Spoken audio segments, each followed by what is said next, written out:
Good morning and welcome to 1 Million Cups Joplin, and we are in Neosho, Missouri today, and we're at Eastside Social, and we want to thank Charlotte for hosting us. But if you're new to 1 Million Cups, 1 Million Cups is a entrepreneurial education program put out by the Kaufman Foundation in Kansas City, and there's over 160 chapters meeting every Wednesday morning at 9 o'clock for coffee and connection and presentations from business owners. So today we're excited to have Charlotte from Eastside Social and Lori Lyerla and Kennedy Jackson from the Row Boutique that are going to be presenting and tell us about their business. So we're going to start with Charlotte. Floor is yours. All right, thank you. Well, welcome to Neosho, more specifically downtown Neosho. We have experienced a tremendous amount of growth in the past few years, and it's a real exciting time to have a business on the square for sure. A little bit about Brian and I. We grew up here. Brian's a Granby boy. I grew up here in Neosho. We chose to stay here and raise our families here. Neosho's been good to us, and we're super proud of our community and where it's at. My husband had started a landscaping business 28 years ago, which morphed into excavation, which then morphed into railroad and utility excavation, and that's what he does. I'm an accountant, went to school here, graduated from Crowder and Joplin, Missouri Southern, and I was in public practice, and then I went into public service as the county auditor for 20 years, and now I tease him, I've got a fancy upgrade and I'm the CFO for our 5 businesses. So to give a little bit about us, I am the lead weight at the bottom of Brian's rope. I hold him into the good oxygen because my husband is a dreamer and he can dream up some crazy ideas, and most of the time I have to kind of pull him back. We went to Casper, Wyoming to visit one of my husband's dear friends who was ill, and Casper was going through revitalization of their downtown area.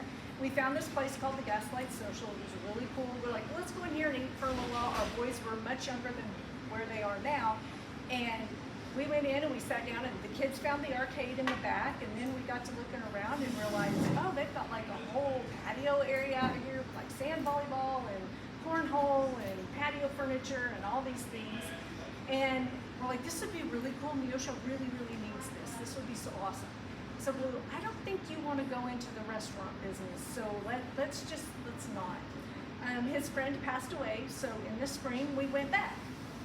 And while we were there, it was like, okay, let's just go back. You know, the first time you go to some place, it's anticipation. Is it going to be good? Is it going to be neat? You know, what's the experience going to be like? But the second time you go back, that's about expectation. They did the first thing so well, you expect it to be a certain way. So we said, let's just go back and see what it was. Well, it was all that and then some. And so I wasn't lead waiting. I just said, I'm weary of you talking about this. If this is what you want to do, here we go, let's do it. So we came home and started the search for a building.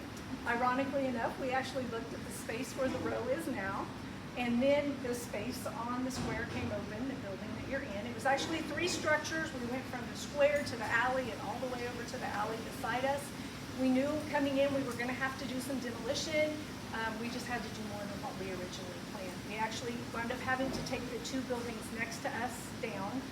They were more damage than what we could see with the naked eye. So we turned to how can we preserve the history that we are taking away from the square, what can we do? So all of the brick columns, the brick bar, the entry to the patio, the front patio, all of that is brick that we repurposed from the structures that we took down. This beam that is at the bottom of the bar was the beam that ran across the front of the buildings next to us. So we put that in here as our footrest. The glass in the hallway, the glass in the front of the buildings, the doors. Ladies, when you go to the women's restroom, the doors have been repurposed from the structures that we took down. So we tried to be as intentional and purposeful as what we could with our historic preservation. So now we had a place, and then we needed management, because I told you what he and I did, and not anywhere in there is there 1 ounce of food service, restaurant, or hospitality management. None of it. So we knew we needed someone who would come on board and be able to manage it because we were already way too busy. The power of networking is tremendous. Don't ever think that it isn't, because my best friend, counterpart, dreamer extraordinaire sitting here, we have like homes extraordinarily close to one another. We share a patio, and so we kind of shared our dream for what we wanted to have the space look like. And she was at a networking event and happened to see Tyler Pargin, Missy's husband. Hey, some friends of mine are wanting to do a thing. What's Missy up to? Is she happy? Is she looking for a change? You know, what's going on? Exchange of phone numbers, a couple of conversations later, a lot of kind of dreaming and taking in Brian's abstract ideas and trusting that this was going to turn out the way in his mind it was going to. And she signed on to come join our crazy. So some hurdles for us, our point of sale system. We were about a week after we opened in October of 22. And we realized that our point of sale system was not a fit for our structure and our business.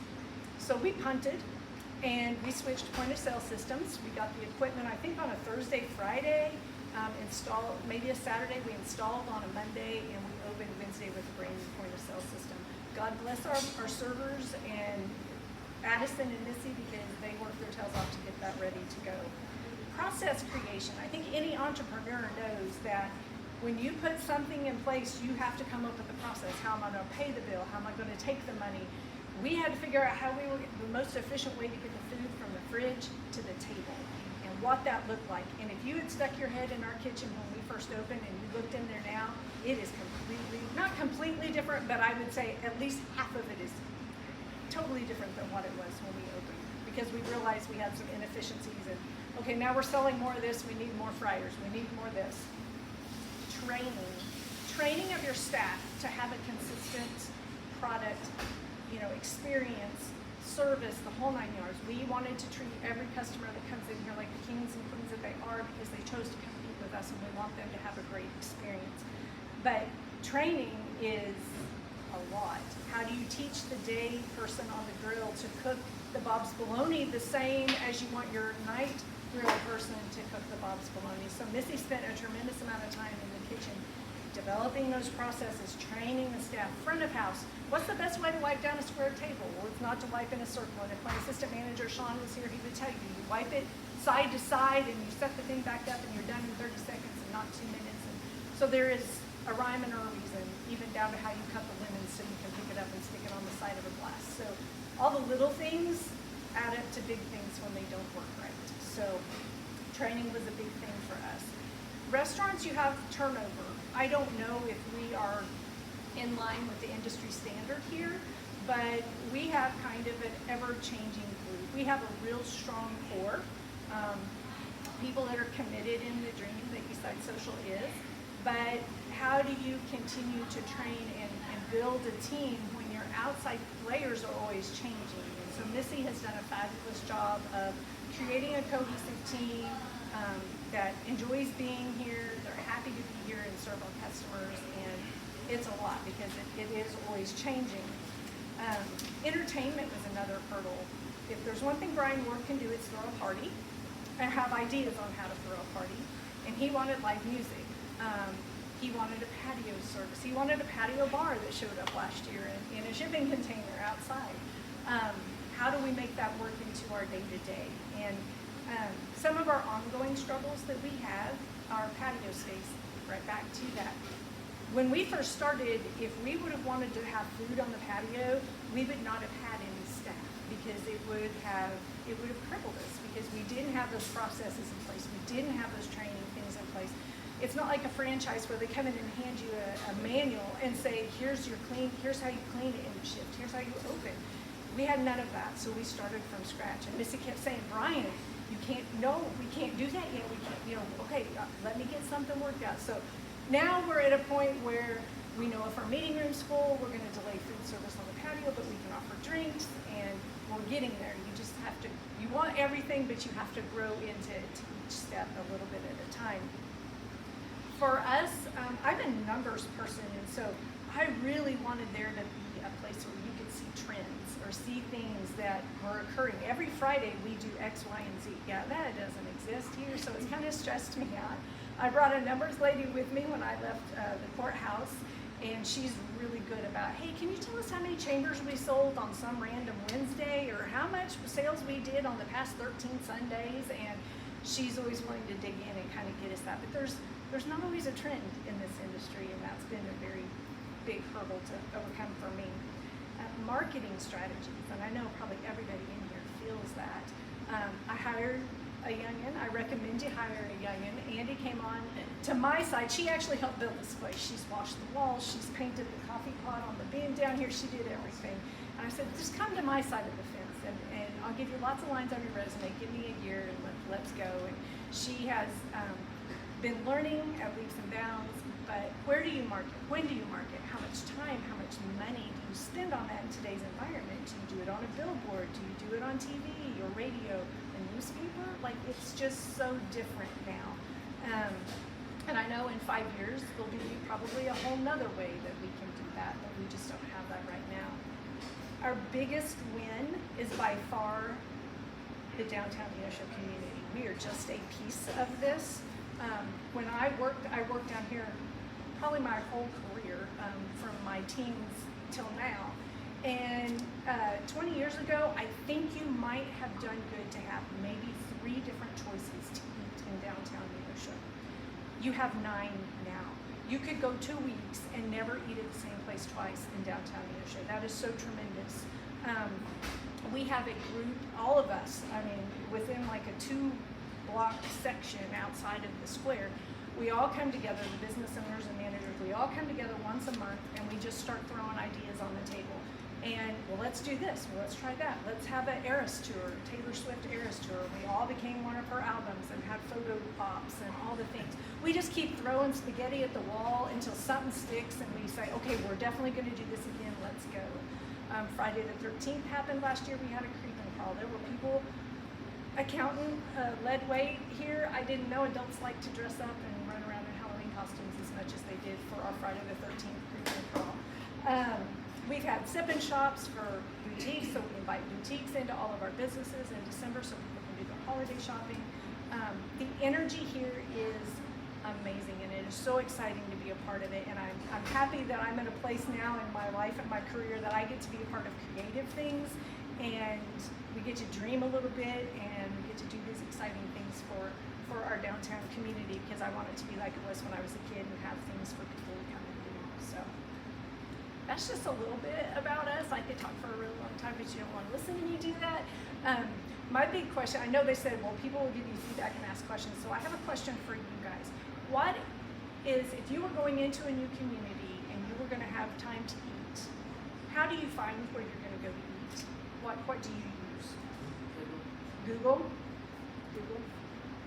Everybody's kind of shaking their head. That's kind of where you go to? Right. And then I hop on Facebook and see what's going on Facebook. There you go. So how important is a website in making that decision? Where you can go and look at the menu, or do you just look at the menu on Google? For me, I would go to the website because I have dietary restrictions, so I go to the website or find it. If they don't have a menu where I can look, then normally you don't stop because I have dietary restrictions. So yeah. Being sick after you go out is not fun. No, it's not fun. So yeah. I think that importance of having, whether it's going to your Facebook to link to the menu, it's like finding the information. It's not always like even thinking, what is it going to a website or is it going? Am I going to be able to find the menu right away? Because I've looked for restaurants and then they've posted it, but it's not pinned or it's not, and so you're like, well, I don't know. The daily post with the specials of what food is happening that day are, for me, is huge. Like that might be a lunch decision.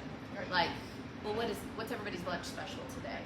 Or just like looking at someone's Facebook page and seeing how often they post is important to me, because I feel like something about that makes it feel like they're more involved in the process. There's more thought to it. And so I don't even think subconsciously, but when you go to some place and there's never not been a post for a long time, you're like, are they still cooking? Or, you know what I mean? I don't know, it's something about that, and I think just not even something I'm literally thinking about, but if someone hasn't interacted with that post daily or, you know, or real frequently, you're like, well, are they still open? Yeah.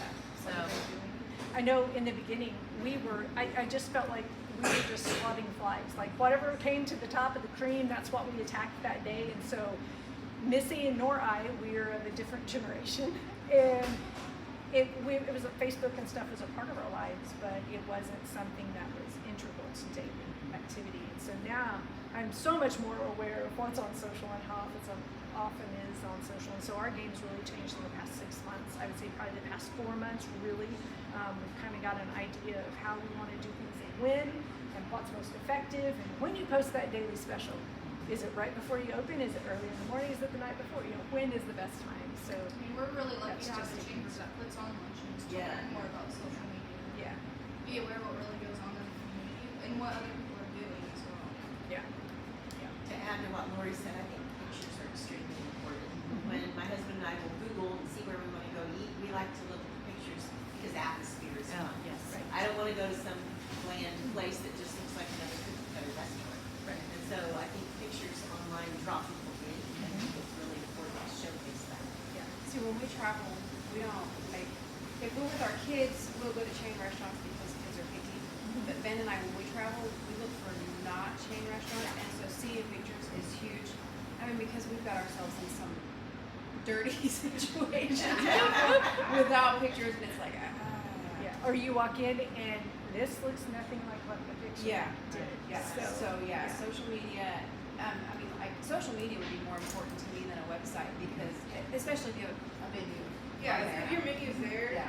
yeah. It's a one-stop shop. Yeah, I mean, I go to Google, I click on if you have a website, I click website, Right. look at menu, and I'm like, okay, that looks good. And then I hop to social to see, okay, Yeah. is the atmosphere, What you want to spend your Yeah. time in. Yeah. I think I touched on it, the online reviews.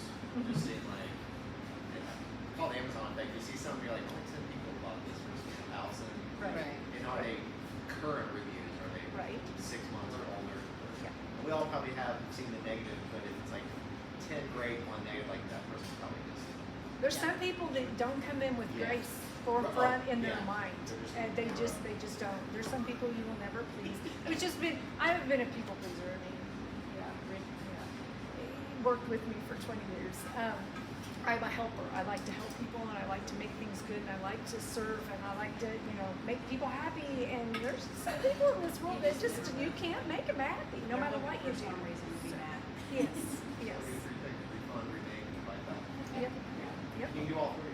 Yep, yep, and we've had a few people that you can do and tell them everything and offer them, I'll give you the sky, and they're still mad and so we've accepted that. We don't delete, that was something I decided early on, was like, okay, I'm not going to go out and delete the negative or, get rid of the negative. We're just gonna leave everything out there to represent. I think that's important. Like you see, it's also seeing how you respond. Right. So they're like, okay, because I think anyone in business knows you're gonna have a naysayer here and there. Yes. The position of response is like, hey, Yeah, they're trying. You can see you're trying to help them. yeah, So. yeah. Makes a big difference for sure, so. So our one big question with 1 Million Cups is what can we do as a community to help? Share our Facebook posts, share our Instagram posts, like our TikToks. Come and eat. I mean, that's the big Shop. thing. Yeah. Like, I am so happy that you're in downtown Neosho for an event. So come and enjoy us. I mean, not only are there 9 eateries, there's like 5 boutiques, 6 boutiques. I didn't do the boutique count before I did this, but you have places to shop, you have places to eat, you have beautiful parks close to everything. Just come and take a day and wander. You'll find lots of really cool things here. So that would be tremendous. And just your feedback on the marketing is huge. So thank you guys for listening. Okay. Yep. Well, thank you, Charlotte, for telling us about your place. If you haven't been to Eastside Social, it really is a very cool building. I love what they've done with all the restoration. But number one thing I think she mentioned that I think is really key is it is a community type of atmosphere where you can go and hang out and bring your friends and family and all that. So if you haven't been here, the food is fantastic, the service is great, but it is a really neat place to come. So come and check them out. They lunch and dinner. Okay, Wednesday through Sunday. Wednesday through Sunday. So come and check them out. Thank you. See you later.